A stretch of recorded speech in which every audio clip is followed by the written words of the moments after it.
شہد میں قدرت نے شفا رکھی ہے، اس میں مختلف بیماریوں کے علاج بھی ہے، مگر شہد شفا کے ساتھ ساتھ ایک بہترین غذا بھی ہے۔ اکثر لوگ صبح ناشتے میں شہد کو خاص طور پر استعمال کرتے ہیں۔ چترال اور پڑوسی اضلاع گزر، ہنزا وغیرہ کے آب و ہوا اور یہاں کے پھول شہد کی مکھیوں کے لیے پسندیدہ خوراک ہے۔ شہد کی مکھیاں ان پھولوں سے رس چوس کر اس سے شہد بناتے ہیں۔ شہد کی مکھیاں جنگلوں کی درختوں میں اپنے چتے بناتے ہیں، مگر زبانی کے کاروبار کرنے والے لوگ انہیں لکڑی کی پیٹیوں میں پالتے ہیں۔ ان میں سے ہر پیٹی میں ایک ملکہ ہوتی ہے جو پورے نظام کو قابو رکھتی ہے۔ یہ ملکہ کسی بھی مکھی کو گند اندر لانے کی اجازت نہیں دیتی۔ یہ ملکہ انڈے بھی دیتی ہے جس سے ان کی نسل بڑھتی جاتی ہے۔ ایک مخصوص وقت کے بعد ان چجوں یعنی فریموں سے شہد مشین کے ذریعے نکالی جاتی ہے۔ قدرتی پھولوں سے یہ شہد بناتا ہے۔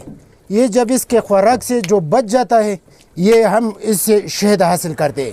شہد کے کاروباری حضرات گونا گو مشکلات سے دوچار ہے۔ انہیں کبھی تو پولیس تنگ کرتی ہے اور کبھی انتظامیہ۔ کشمیر میں جاتا ہے، کوئی پنجاب پہ جاتا ہے تو گاڑی روکتا ہے جگہ جگہ پہ، ہمارا مکھی بھی خراب ہوتا ہے، 2-3 گھنٹے گاڑی کھڑا کرتا ہے۔ وہ بولتا ہے آپ کے پاس پرمٹ نہیں ہے، وہ نہیں ہے، یہ نہیں ہے، اس لیے تو تنگ کرتے ہیں بہت زیادہ۔ ان لوگوں کا کہنا ہے کہ اگر حکومت ان کے ساتھ تعاون کرے تو نہ صرف وہ ملک کے کونے کونے میں غذا سے بھرپور یہ شہد فراہم کر سکتے ہیں بلکہ بیرون ممالک میں بھی اسے برآمد کر کے اس سے ذریعہ مبادلہ کمایا جا سکتا ہے۔ جب بارمل جاتے ہیں نا، سعودی عرب جاتے ہیں، کویت جاتے ہیں، دبئی جاتے ہیں، قطر جاتے ہیں، تو یہ گورنمنٹ کو یہ فائدہ ہے، اس کا ٹیکس لیتے ہیں نا، بہت پیدا ہوتا ہے پاکستان کو۔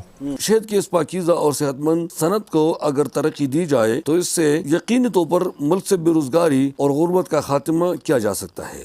شہد کے کاروبار کرنے والے لوگوں کا کہنا ہے کہ اگر ان کے ساتھ حکومتی ادارے تعاون کرے تو کافی حد تک ملک سے بے روزگاری اور غربت کا خاتمہ ہو سکتا ہے۔